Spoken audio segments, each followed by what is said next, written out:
क्या धर्मेंद्र का अंतिम संस्कार इतनी जल्दी में इसलिए किया गया ताकि परिवार के भीतर के तनाव दुनिया के सामने ना आ सके? यह सवाल 24 नवंबर 2025 के बाद से लगातार उठ रहे हैं। उस दिन बॉलीवुड ने सिर्फ एक महान अभिनेता को नहीं खोया, बल्कि एक ऐसे इंसान को विदा किया जिसके जीवन में रिश्ते, प्यार और समझौते हमेशा जटिल रहे। 24 नवंबर की सुबह जुहू स्थित धर्मेंद्र के बंगले में अजीब सी खामोशी थी। जब एम्बुलेंस वहां पहुंची तो माहौल बदल गया। खबर तेजी से फैल गई और कुछ ही घंटों में पवन हंस शमशान घाट पर अंतिम संस्कार की तैयारियां शुरू हो गई। आमतौर पर इतने बड़े सितारे के लिए अंतिम दर्शन का समय रखा जाता है, लेकिन यहाँ सब कुछ बहुत जल्दी में हुआ। शमशान घाट पर सबसे ज्यादा ध्यान हेमा मालिनी और उनकी बेटियां ईशा और अहाना पर था। सफेद कपड़ों में, काले चश्मे के पीछे दर्द छुपाए जब हेमा वहां पहुंची तो भीड़ बेकाबू हो गई। हालात ऐसे बने कि पुलिस को गेट बंद करना पड़ा। खबरें आई कि उन्हें अंदर जाने में काफी परेशानी हुई।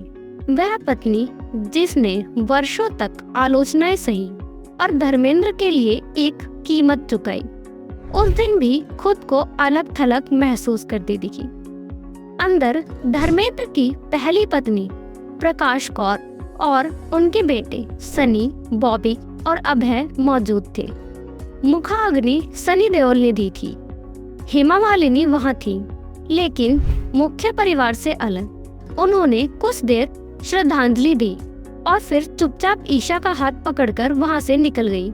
उनका यूं जल्दी जाना कई सवाल छोड़ गया। प्रकाश कौर और हेमा मालिनी का एक ही जगह होना अपने आप में एक भारी पल था।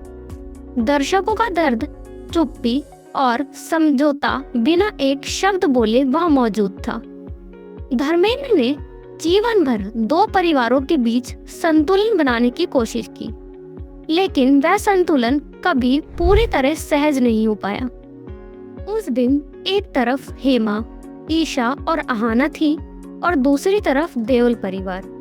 यह बंटवारा सिर्फ जगह का नहीं था, बल्कि भावनाओं, रिश्तों और विरासत का भी था। कहा जा रहा है कि धर्मेंद्र की संपत्ति काफी बड़ी है। आने वाले समय में यह दूरी और गहरी हो सकती है। राजकीय सम्मान ना मिलने पर भी सवाल उठे, लेकिन बताया गया कि परिवार चाहता था कि अंतिम विदाई निजी रहे। शायद इसी वजह से अंतिम संस्कार इतनी जल्दी किया गया, ताकि पुराने घाव दोबारा ना खुले। धर्मेंद्र की कहानी सिर्फ एक सुपरस्टार की नहीं थी, यह एक ऐसे इंसान की कहानी थी जिसने बहुत प्यार किया, बहुत समझौते किए, लेकिन सब रिश्तों को पूरी तरह जोड़ नहीं पाया। अब जब वह नहीं रहे तो देखना होगा कि परिवार एक साथ आता है या दूरियां और बढ़ती हैं। उनकी अंतिम यात्रा में भीड़ थी, शोर था, बड़े नाम थे, लेकिन एक खालीपन भी था, एक पूरे परिवार का खालीपन। अलविदा धर्मेंद्र जी, आप अपनी फिल्मों के साथ साथ अपनी अधूरी, सच्ची और भावनात्मक जीवन कहानी के लिए हमेशा याद किए जाएंगे।